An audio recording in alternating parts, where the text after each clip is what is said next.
আবার দুঃসংবাদ টেলিপাড়ায়। বাংলা বিনোদন জগতে নেমে এলো শোকের কালো ছায়া। বাংলা টেলিভিশনের অতীব জনপ্রিয় টেলি অভিনেতা শুভ্রজিৎ দত্ত, বউ কথা কও, বকুল কথা, ইরাবতীর চুপ কথা প্রভৃতি অসংখ্য ধারাবাহিকে কাজ করে জনপ্রিয় হয়েছেন। সম্প্রতি তার জীবনে সবচেয়ে খারাপ সময় উপস্থিত। দীর্ঘ রোগভোগের পরে প্রয়াত হলেন অভিনেতার বাবা পশুপতি দত্ত। বাবাকে হারিয়ে ভেঙে পড়েছেন অভিনেতা। আনন্দবাজার.কমে শুভ্রজিৎ জানান, বাবা দীর্ঘদিন ধরে পার্কিনসন্স রোগে ভুগছিলেন। 2019 থেকে শয্যাশায়ী হয়ে গেছিলেন। মৃত্যুকালে ওনার বয়স হয়েছিল 89 বছর। সম্প্রতি অবস্থার দ্রুত অবনতি হলে তাকে হসপিটালে ভর্তি করা হয়।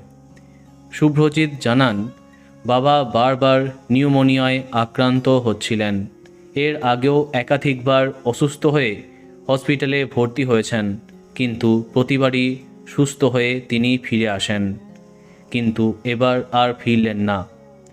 বলা বাহুল্য, বাবাকে হারিয়ে ভেঙে পড়েছেন অভিনেতা। সম্প্রতি ফেসবুকে পোস্টে জানান, যাদের খবর দিতে পারিনি তাদের জন্য। বাবা আমাদের ছেড়ে চলে গেছেন আজ বিকেলে, কাল দাহ কাজ। সকলে ভালো থাকবেন। তার এমন পোস্টে তার পাশে দাঁড়িয়েছে ইন্ডাস্ট্রির সহকর্মী থেকে তার অসংখ্য দর্শক। বন্ধুরা, ভিডিওটি এইটুকুই।